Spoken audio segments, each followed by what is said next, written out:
And that was the second time I got crabs. Oh, was that Joe's crab shop? The first time, did you have them with melted butter? Mm-hmm. Yeah. Did you know that lobsters can drown? What? I did not know, but do you know a scorpion can hold its breath for 7 days? I've only talked to one that could hold its breath for 6. And lobsters are ticklish. Learned this out of Red Lobster. Okay. Cody. Turtles also like having their I'm kind of tails waiting scratched. for the punchline. There's no here. punchline. No Dead punchline. Why serious. did we not bring all these facts up in our last episode? Because you did. say we're getting too long in the tooth. Right?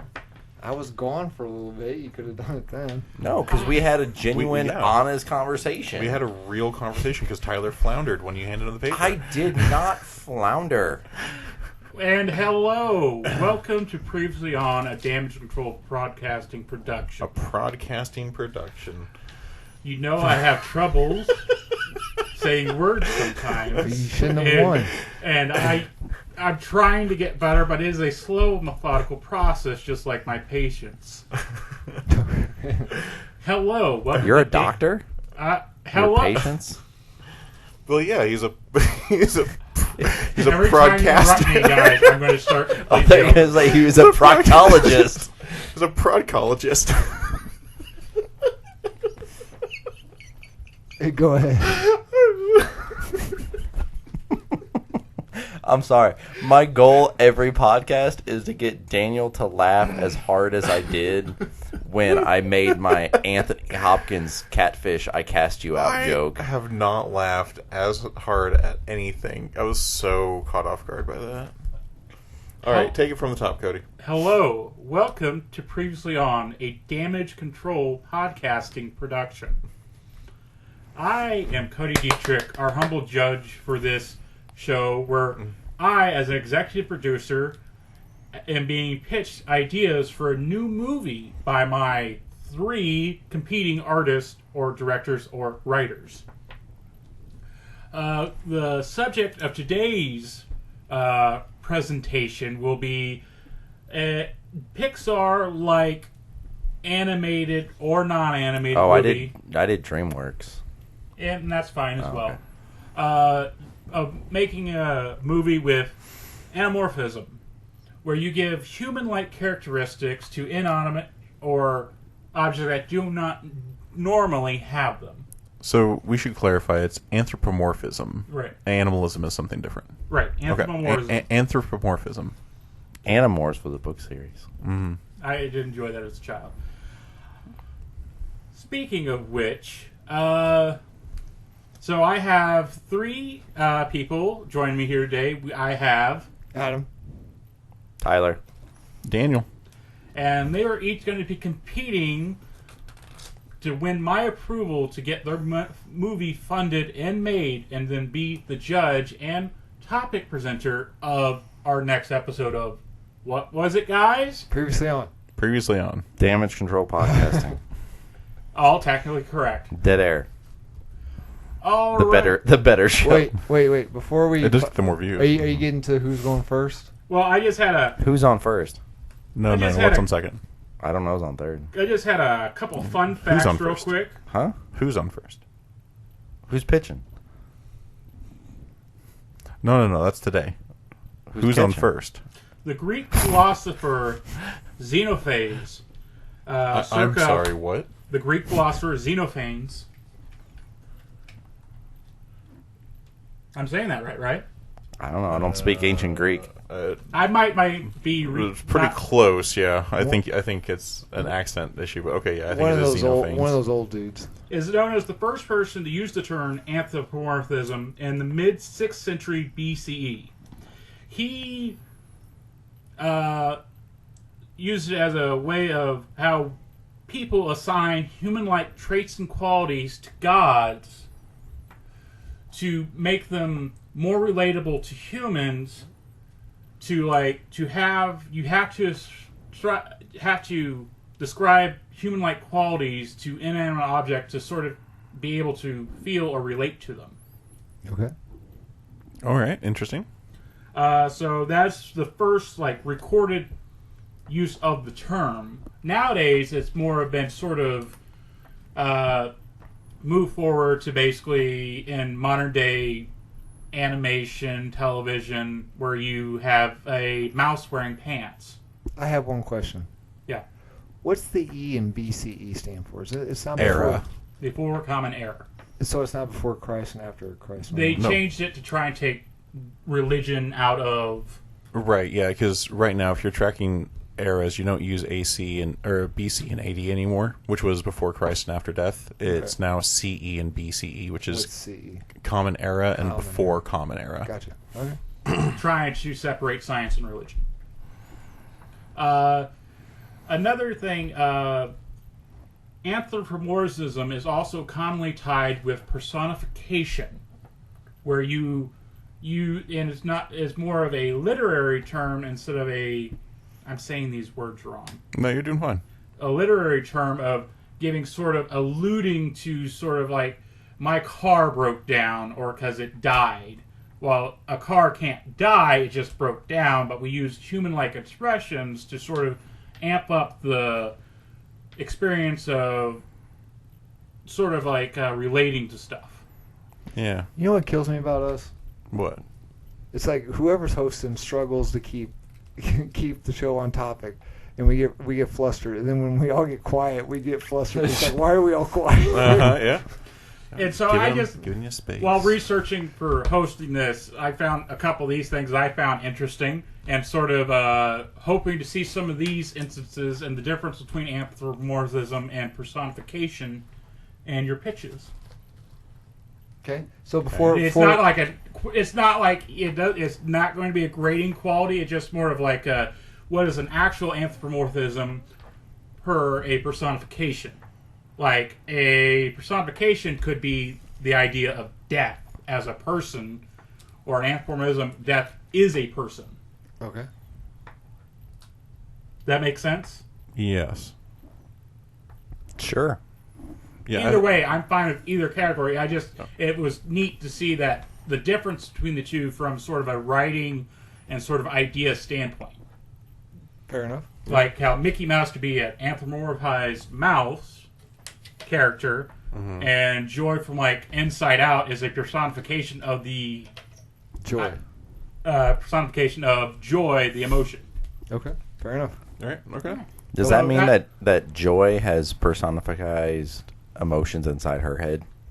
Probably. Oh god, it's a Russian doll of Yeah. emotions. It's an inception of emotions.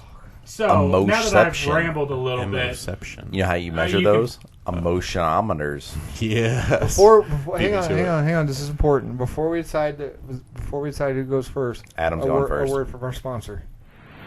Hey, Columbus, we can't turn back without an order from you. I'm not talking while the flavor lasts. What are you chewing? Beach nut gum? We could be in for a long voyage. Okay, and we're back. Okay, so who's going first? We have well, to travel I have back more to, almost a century to get a sponsor. as you've seen. That's how sad it is. Hey, at least we're making money now. Well, as you can tell from the sponsor I got for the show, unfortunately, I am not Pixar. I am not DreamWorks. I am an up-and-comer sort of indie studio. Oh, So I want great. it. So I took off my pants for nothing. yeah. So it's more about Not for nothing. give me I something. definitely thought I was at Miramax. Give me something crown defining, but it doesn't necessarily have to be a hit to me. Oh, I'll show you crowning. So who would like to go first? Adam. Okay, you know I ain't. Okay, Wait, do you want to go first? I will. All right. So it's been a little peek behind the curtain, a little how the sausage is made type deal. It's been like what, a month since we were supposed to do this one? Yeah, thereabouts. Yeah. I have struggled for over a month to work on this. Yeah, it's a rough one. So I came up with two ideas. They're both shit, and they are both not flushed out. So I'm kind of relying on my two competitors here to help me. Oh. You just write shit down. You use it as a defining characteristic of your movie. Yes, I'm writing it down. Okay. So I'm leaning on my competitors here to help me out and hopefully help me win. One, it's based on the idea that all guys, when they see a hot girl, are like, man, I wish I would die and reincarnate as those girls' panties. So this movie is an animated movie about a bunch of women's underwear, but they're reincarnated men. Our main character. Can we call it Victor's Secret? No, it's stupid. I kind of like that, actually. Our main character, his name can be Victor. Our main character is voiced by the legendary, the one and only Jake Johnson. Okay, so the plot of the Can movie. he be crotchless panties? No. Just a pause real quick for our viewers and listeners, because technically you can view us, but you're technically just listening because we don't have anything happen on the video. Yeah, we're working on it. I'm working on it. Possibly see that we have a wheelhouse of just regulars that we like to just shove in every movie pitch. Continue. There's a lot of fisting going on in Cody's section of the table. So now we know what Cody's into. Yeah. So the idea is that this Jake Johnson's character, I like to make people hand puppets. He was a man at one point. He was a man at one point, and he legitimately is. All these talking underwear garments are. Is this live action or animated? Animated. Okay. Cody had mentioned before the podcast started. Did you just redo Sausage Party? Yeah, kind of. So is the whole thing animated, or is it like no? It's all animated. Okay, it's all animated. What if? And I have no idea where you're going for it. Okay. But what if? And this is awful. I almost don't even want to say this idea that I had. But what if instead of being like, the only thing I will say is there might be ears. sure. But what if instead of being reincarnated as like, because the idea is obviously like a hot girl's panties, right? Right. What if it's not a hot girl? What if it's like I don't know, 6X size panties or something like that? No, it's regular sized panties. That's the torture of it. No, so Can there be another character named Mark who just gets? Do you see where I'm going with that? Yeah. skid mark? There we go. So anyway, each character. Mark, how's your afterlife going? Not so good. So there's different underwear. There's cheeksters and boy cuts, and you got your classic bikini. Jake Johnson is your classic bikini cut. No, Jake Johnson is your granny panties. No. He is full coverage, keeping you safe. That is Jake Johnson in a nutshell. No, he's your classic bikini cut, and he gets reincarnated by the woman that he lusted after. But he ends up developing a weird, like almost like fatherly relationship because this woman that he's so the tagline of the movie: "Keep your panties on." No, so this woman. Don't get your panties in a bun. This woman's in a bad. The tagline of the movie: "Your dad's in your pants." Like this woman's in a bad relationship. Not an abusive relationship. This kind of guy is not good for him. And then she has a one night stand, and the panties are left on the ground. And the whole plot of the movie is he wants to be back with the woman, so he's got to make the way. So he's got back to her. So it's Homeward Bound, but with panties. With underwear, yeah. Okay. Yeah. So. Journey, my journey is like everybody else, one leg at a time. There you go. So what does he interact with them? He interacts with no. So the underwear just talks. So in this world, we just kind of hand wave the fact that there are no other lamps. People don't get reincarnated as lamps. It's only panties. It's only panties for what, or and then maybe there could be female boxers or boxer briefs for guys. But we just kind of hand wave all that shit, and. It's just underwear that's being reincarnated. Okay. So what if we have a part in that before Jake Johnson gets lost, where we find out that all panties are reincarnated? So like he gets put in the underwear drawer, and everyone's like, "Hey, bro, what's up?" And he's like, "What is going on?" Right. It's just a whole bunch of people who are like into this girl. And there's a pair of threadbare ones that she's kept too long.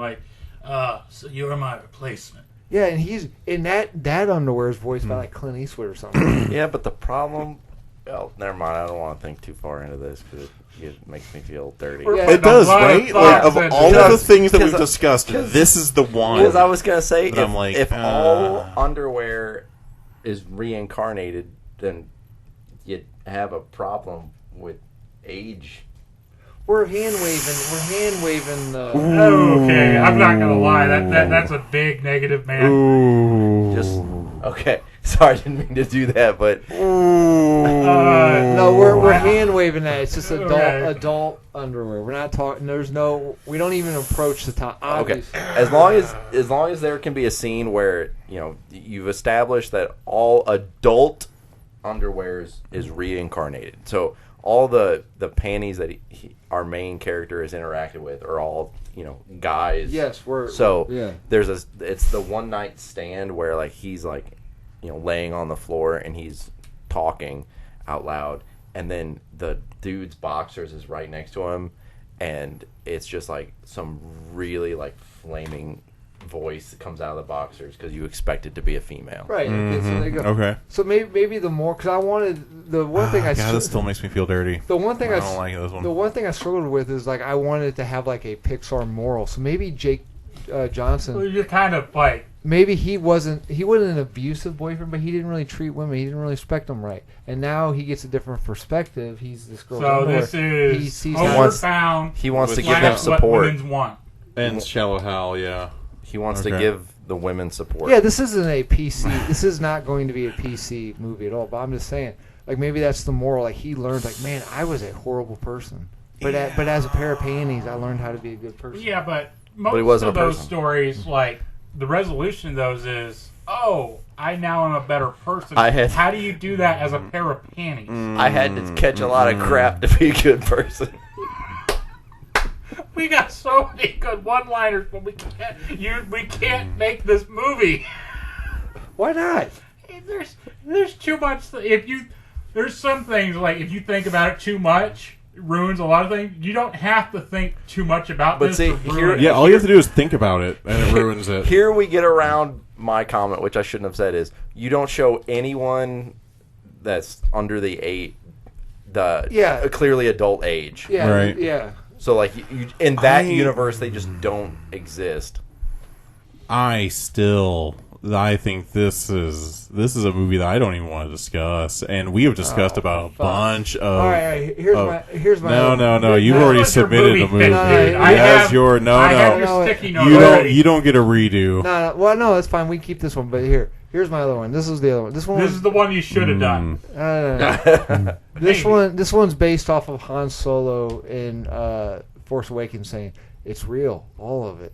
So it's kind of like a Monster House type movie, where there's the house that the whole neighborhood's afraid of or whatever. But instead of the house being haunted, this owner of this house has built his house out of historical artifacts. Like the wood is from the Nina, the Pinta, and the Santa Maria. The metal ductwork is made from knights' armor from fucking round tables, shit. Like all the house is built off of these historical. Like it is built out of repurposed stuff throughout history. Yeah, but the whole point. See, this is why I thought it was shit because I like this idea. Kids break in. Give it a minute, and then he'll screw it up. No, this is all I got. Like kids break in. They leave their panties. Yeah, they leave their panties. No, kids break in and like the parts of the house talk and stuff. Kind of like Beauty and the Beast. I mean, they're not humans. It's that they're historical. And it's kind of like if these walls could talk type thing. Oh, see, that would have been a way better movie. So that's all I had. I was stupid. That would have been a way better movie. I struggled for a month. I like that as a base than idea. the pedo panties. I like that as a base idea. I wish you could have fleshed that out some more because I think that has a real. I potential. struggled with because you could have done that movie where it's you got your reclusive owner that no one sees, and then you've got your kid character who it's his rite of passage. He's got to steal something from this house. And, he takes something, and then the piece, whatever the historical piece or whatever he steals, teaches him some lesson. See, you could have gone that way. Okay, that's the way I was going to go. But you didn't. I could see this as a children's book series, sort of like what was the Treehouse one? The Magic Treehouse. Yeah, the Magic Treehouse book series, where they went throughout time in the Magic Treehouse. I could see that as like this sort of.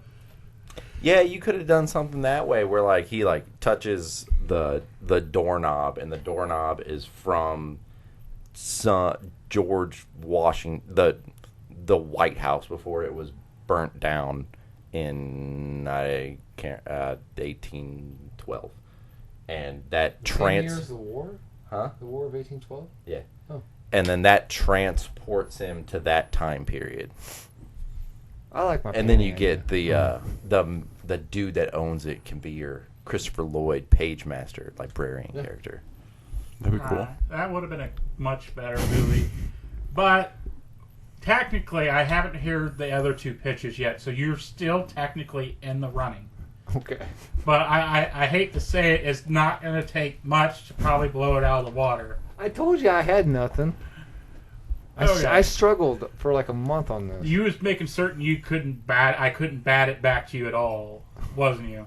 No, I tried. No, really hard. I like the idea of it, but maybe that goes to show why ideas like this, why maybe the well is running dry, actually. Because try and think about how hard it is not just to redo the same movie and why they've made Toy Story 4 times. So, alright, who'd like to go next? Well, sorry, what's the title of your movie? Pedo panties. I like Victor's Secret. I like that a lot. Yeah, the journey starts one leg at a time. Victor's Secret, that's the tagline. Victor's Secret, his journey starts one leg at a time. The other reason we can't make this movie because Victoria's Secret would never fucking sign off on it. That's why it's Victor's Secret. Mm-hmm. Yeah, that gives you the main character's name too, is Victor. Yeah. And then Alright. the Secret, which makes it all the worse. As voiced by the legendary Jake Johnson. I think he'd do it. I don't think he would. I think he We would. could probably get Charlie Sheen to do it. You could probably get Charlie Sheen to do it. He's He the did Food Fight. he's the Grady paintings. All right, who'd like to go next? Okay, so my movie. You put a lot of Oh, thought that's behind fine, it. Cody. That's it. I'm done. You deserve that after done. all the times you've done it to him. Sit your ass back down. I have never once interrupted you. All right, fine. I'll take my shirt off. Will I make you stay? I'm waiting. I kind of feeling uncomfortable now. Chickened out. I did chicken out. Okay, so it's a completely black screen with opening narration, voiced by our main character, played by Jake Johnson. Seriously? I just pulled that out of the way. Mm-hmm. And it's Like, seriously, Jake Johnson? 'Cause Yes. I'm going to write it down. Yes, you're the only one that takes notes. So then it's like, I had this all figured out in my head. Adam's pedo panties threw me off. So it's Doesn't that kind of show you how innocent my brain is? That never crossed my mind. You all brought it up, so clearly you guys are in the gutter. I don't think it's... don't push your pervertedness off on me. Oh, okay. So this movie is about family. Okay. Family and finding your place. So the main character is kind of your outcast. Doesn't fit in with his family. And it's got, your stereotypical narration where it's like, you think, your life is rough, your family's big, wait until you meet mine. First, you have my dad, Sonny, and it's the son played by Steve Buscemi. There's another damage control regular. Steve Buscemi. So basically, you go back and forth, and he starts naming all the planets and giving them, he's like, you've got my oldest brother that's always next to my dad, and you've got my sister, she's the brightest, and then it's like, then you've got me. They don't even call me a part of their family, and it's Pluto. Yes. So the whole, and like I said, I know point A and point B. It's filling the time to there. So the whole point is the opening monologue is him talking about his quote unquote family. And, he lists every planet, and it says something. I just seem to be so distant from my father. It's something good about each one. Wait, who's the mom? The universe. Time itself. Oh. So I don't know where the plot's going on this, but I like the idea that somewhere is dad is, if I find out that it's not his real dad, because the sun's a star and everything else is a planet. So I like the idea of it being like, you're not even my real dad, I'm adopted. wasn't going there, but that works. So like I said, I have the beginning and the ending. And then Earth's like, I'm not even part of the family. I said I'm not even a planet anymore. What's the fuck that mean? So it's he's listing off like all these great things, like Saturn's got all these beautiful rings and all this stuff, and then it's like and Earth's starting a family. Yeah, and then there's me, and it's like I don't even go because if I'm remembering correctly, like Pluto's orbit is like way ass out on the direct. He's like, I can't even stay in line with my family, and so then at the end, it's like while I'm not they don't call me their I'm still their family. And then like it goes through the list again, and it's like my oldest brother, he's bipolar, he's hot and cold because Mercury's locked, so one side's always hot, one side's yada yada yada. And it's like Earth's family is completely dysfunctional. I think it's Uranus is like the axis is tilted. Like Uranus can't even Uranus. I'm gonna say it the way I want to fucking say it. Mm-hmm. Is that's Uranus saying like it's pronounced your name. Yeah, Uranus. The whole movie. Well, what you trying to be fancy for now? We grew up together. Yeah. So then like the whole movie, it finally ends where like they all, which I don't think it's actually possible. Like they all line up, in order on the. For a family portrait. Yeah, and that's the end of the movie. The opening blurb, and it's like Saturn just got engaged. Yeah, it's like it's just like rings. Yeah, it's just shit like that, like random things like thrown in, like, and then like at the end, like Jupiter's had like stuff going on with his stomach for like years. It'd be like. In the end, even though we don't always see eye to eye, we always come around to see each other every now and then. Doesn't it happen like once every trillion years or something? I have no idea, but it's called Once Around the Sun because from the time Pluto was discovered to when it was declassified as a planet, it didn't even make one full rotation around the sun. Wow. Can Neil deGrasse Tyson do a voice? Yeah, who should he be? Okay, so who's Mercury then? I don't know. I got the Sun and Pluto. Who? I want the Boosh as the Sun. Right. Who's Pluto? Jake Johnson. Oh, we actually are going Jake. Yeah, Jake Johnson. So, for some reason, when Daniel said that thing about Mercury needs to be a fast talker. When Daniel said that about Saturn, for whatever reason, in my head, I pictured a woman. Yeah. So I don't know why. We get Beyonce. Oh. Yeah, Neil deGrasse Tyson could be Uranus, because that's why he's correcting the pronunciation. Oh, yeah, there you go. It's actually called Uranus. Yeah, there you go. Okay, so we got Neil deGrasse Tyson's Uranus. Neptune, we forgot about Neptune. Who's...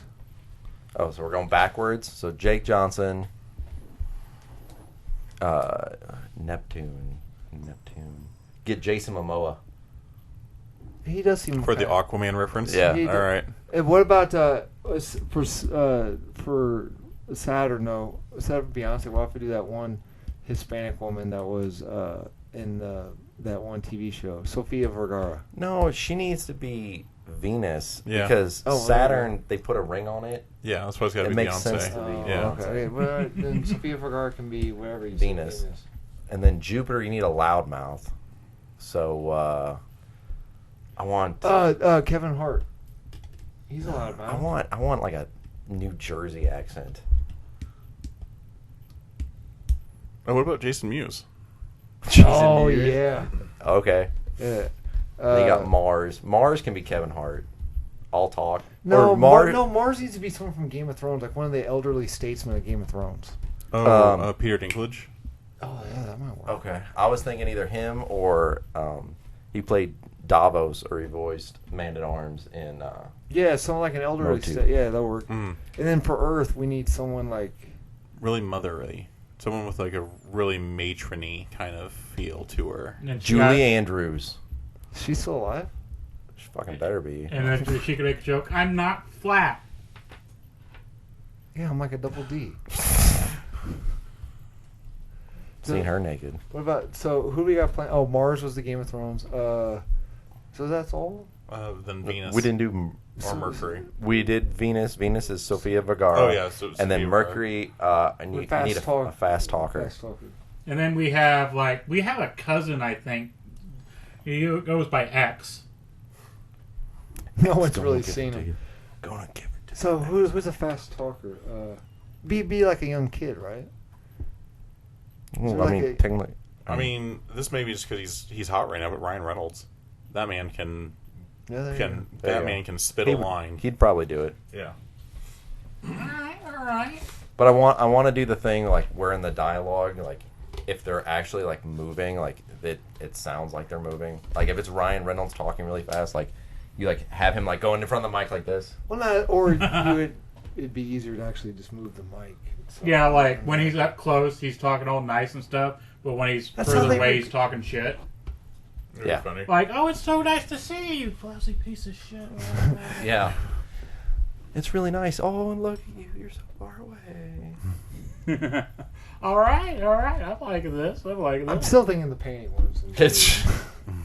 You would be thinking of the panty one. No. And then when the dad gets mad, he uses like their original Greek names or Roman names or something like that, like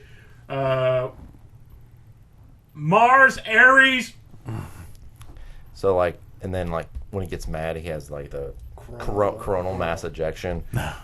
Oh, Dad popped a blood vessel again. Mm-hmm. I swear to God, I'll take you guys to this black hole right now. Don't make me turn this universe around. Swear to God, we'll go straight to Alpha Centauri. All right. That has been Once Around the Sun.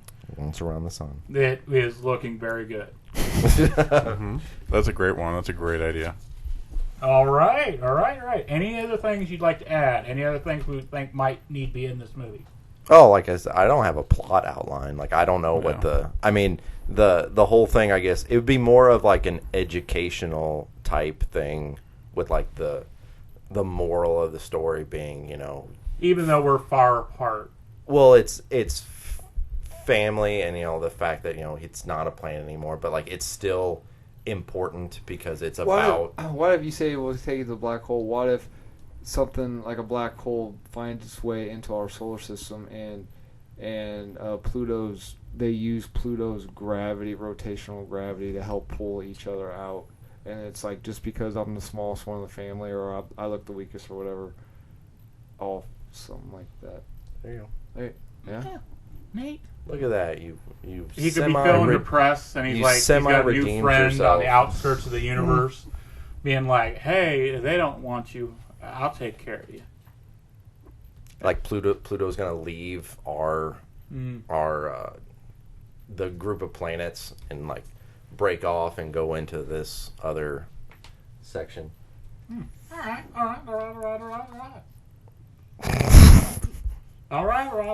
All right, Daniel, what do you got? What? Okay. What voice is that supposed to be? I'm not sure. I can't stop, and I'm getting scared. It started out as Matthew McConaughey, and then it turned into like some British. Right. Yes. Yes. I don't know what to say, guys. I don't know. Help. And then it went to some New York, like Midwest. Sounds like a Muppet being strangled. Mm-hmm. Oh no! Now it's the gingerbread man from the Shrek series. Eat me! That's from my movie. Eat me. You got a pair of. Well, I think edible, you got a bunch of one-liners, not a lot of depth. Oh, okay. So I mean you really only need 6 inches. All right. That's too much. That's about 4 inches too much, Daniel. All right, Daniel, what do you got? Okay. So mine is going to be a fantasy coming-of-age story. So we're going to... Adams was kind of a coming-of-age. A little bit. All right, so we're going to start off in kind of doing some world building. We're going to do kind of that classic European fantasy kind of fairy tale type of setting. So we're going to establish a castle. We're going to establish like a little town that's at the base of the castle, and we're going to set up our big bad and kind of establish our hero's quest, which is that is not the important part. Evil wizard doing evil things, and heroes need to band together, right? The important thing is the characters that are going to go on this adventure. So we're going to start with a tavern, and there's 8 adventurers that are kind of sitting around waiting to be called up, and they're a group that are always together. And did Tyler figure it out? I think I figured it out. Yeah. Then we're going on an adventure, and you have each one's got the very distinct personality. Okay, so you've got the first one's got this really sharp wit. He's a lot of talk, but not a whole lot of action. But when he gets used, like when his thing comes up, he really kind of jumps in there. And then you've got Is this grief? Then you've got the next one, which is like super popular. Everyone knows him. Maybe I don't know what it is. Yeah, like everybody knows him. Everyone's going around and being like, "Hey, man, how's it going?" And everyone else is kind of like, "Thanks, man." Thanks, man. And the rest of them are all kind of like, "Well, we're all part of this group too," but like he's the one that everybody knows, right? And then the next character is the one that is like the most versatile. Like he isn't very specialized, or she maybe isn't very specialized, but he gets used a lot in a lot of different things. Maybe he's a spellcaster of some kind. And then the next 2 are twins. One of them again is kind of like the other guy, where he has a jack of all trades. He does a lot of different things, but his kind of quirkiness is like he's really big on luck, and like kind of trying to balance things out. And his twin is super specialized. Like the twin on him is like really focused in on the one thing that the twin can do well. But can't do really anything else. But sometimes he'll step in for his brother, but it doesn't go as well, right? The next one, this is number 7. If you guys are keeping track, he is one that's always like ready to go. Like he's motivated. He's ready to do shit. No. He's motivated. He's ready to do shit. But his time like never comes up. Anytime he's like, "Hey, I can do this," and someone else steps up and they're like, "No, we've got this taken care of." And he's always like, just like really motivated, but he's kind of like the hang on, like wallflower kind of character. And our last one is the one that everyone relies on. He's kind of the linchpin of the group. That like is kind of keeping everyone together. He's focusing them all. And he's the one that's really driving the quest. He's our main character. He's going to be pushing everything forward. So after we get a good establishment of the 8 characters and the kind of the world building, they're going to set on their quest. And we're going to do all of this pretty quickly in like the first 10 minutes and really kind of like establish these different things. And at about the 25 or 30 minute mark, as we're getting like all this really geared up, we're gonna do like a kind of a fight sequence with some goblins maybe, or some sort of bad guy. And as soon as like the everything comes out on top and our heroes are safe, the world is gonna start getting dark. Like the sun is gonna dim like an eclipse, or the boosh. The sun like starts getting blotted out. And then we're in a hard cut to a bunch of people sitting around a table, and this guy reaching down and picking up his dice and putting them into a dice bag. Okay. All right. Uh-huh. Okay. Yeah. What? It's a standard dice set. Yeah, it's a standard 8-piece dice set. Oh. The one that the main relying is the D20 and the D4 is the one. I'm sorry, 7-piece dice set, but it is. Well, it could be 8 because you use coin too, right? sometimes. But no, I'm sorry, it's a 7-piece dice set. I Yeah. forgot my. Standard that's 7-piece dice That's off the set. point. So okay, Yeah, the D4 is the sharp and spiky guy. The D6 is the one that everyone knows. The D8's the really popular one. The D10's the one with the twins. With yeah. the twin, and he's like really luck based and super organized, but the twin is the really hyper focused one. The D12 is the one that's always ready to go but never gets rolled. Yeah, there's only like 2 things I can think off the top of my head you ever fucking use it for. Right. So then the rest of the movie, we're going to shift to like the real story is going to be like the everyday kind of like high school problems of these kids as they're going through their day, and how then when they sit down and go into the fantasy world, they get to work their problems out through the dice being personified. And it's after we do the big reveal that then we start really honing in on like their dice are like in their costume somewhere. So like the triangle piece is apparent on the rogue. That's the D4. The hexagonal shape, that's the D12, is pretty prominent on like that guy's like center amulet and stuff like that. Like the numbers are going to start becoming more apparent. The symbols are going to be a lot more obvious, and the personification is going to be like these people working through everyday problems that they're having in high school, as they are starting to like be represented through the fantasy characters, which are the dice. Alright, so it's going to be like sort of like using role playing to help them work out their real life problems by, okay, this isn't exactly the same, but I could be. Right? This isn't exactly the same. I could kind of relate this to this. While I'm not good at this, I might know somebody who is very good at this. Right, and like eventually we're going to come to the point where like and little things like we'll see like one of the teachers is really mean on one of the kids. So then you have like the master wizard that is the apprentice, or the one of the dice is the apprentice too, and he turns evil on them, and they have to fight through the master wizard, the mentor wizard. They have maybe they have a falling out between 2 of the players, and one of the dice gets lost in that process, and then like they're trying to find the dice, and they're trying to like come together, and like this realization like, oh, we've lost part of our family, we're not complete anymore, we're missing this person. I want it to be the D12.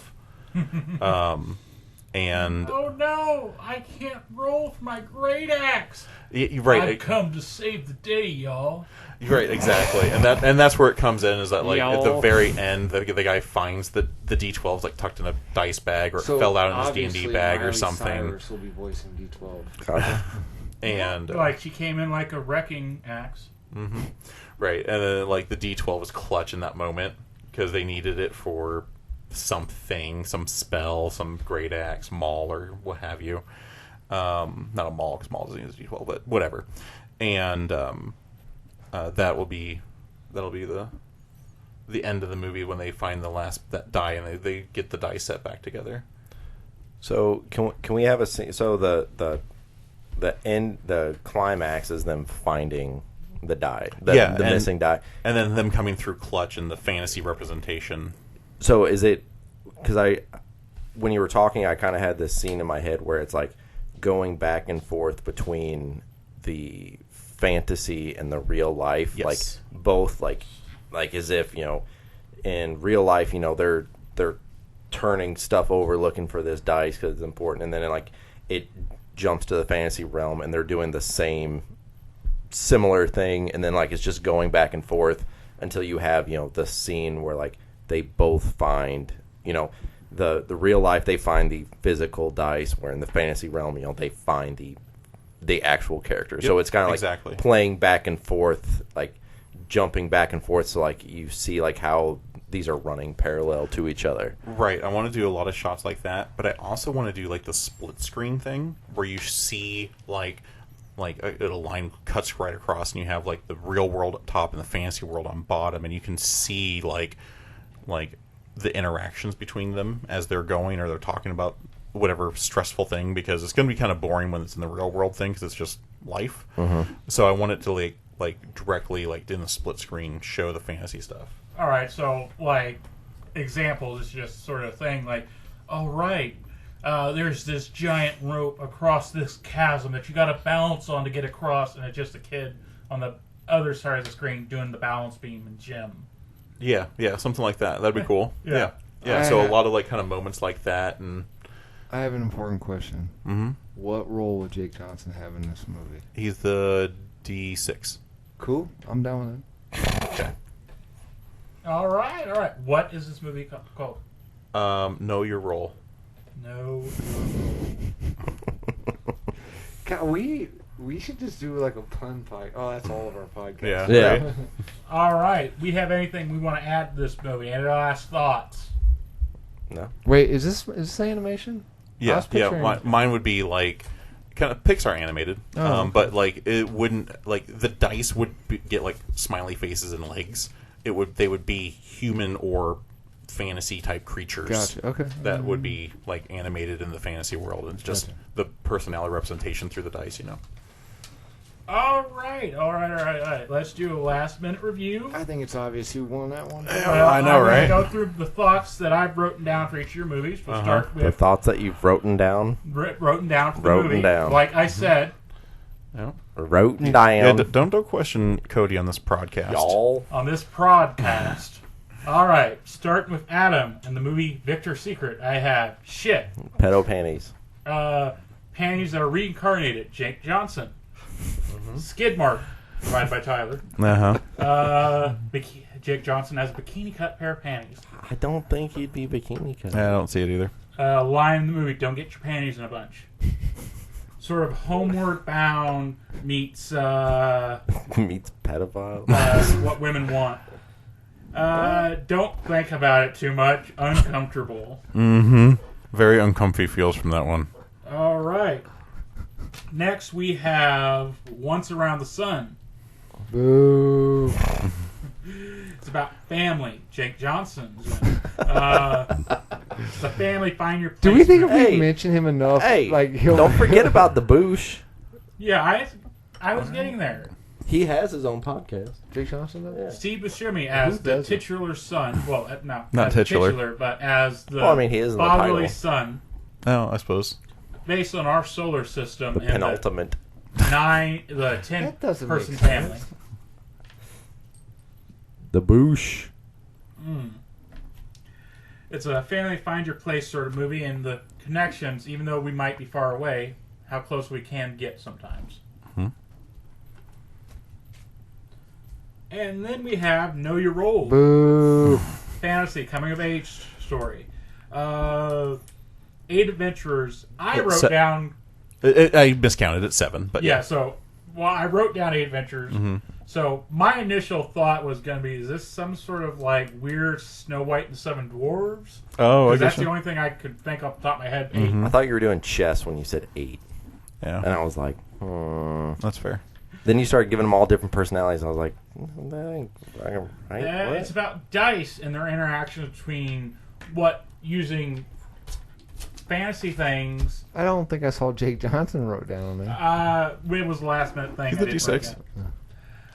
About using role playing to sort of help you through your normal day to day life. Can the person that plays D12 that doesn't have to do a whole lot, can that be like, Brad Pitt level. yeah. Oh, yeah. So- we pay him to say like one word. So and the only reason I thought of this, so I watched the movie If last week, and I don't know if anyone's seen it. So it's got Ryan Reynolds and John Krasinski. There's the Deadpool 2 joke of Brad Pitt as the Vanisher, where he doesn't say anything. There's an imaginary friend named Keith in the movie that's invisible, that doesn't speak, and people constantly trip over him, and he just they'll trip randomly. They're like, "Fuck Keith, come on, man!" And you just hear a grunt.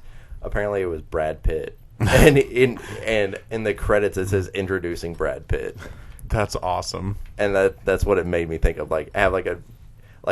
Put his name right on all the posters, all the advertisements, and he has 3 lines.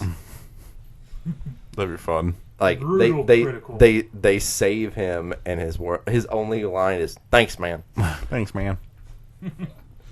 All right.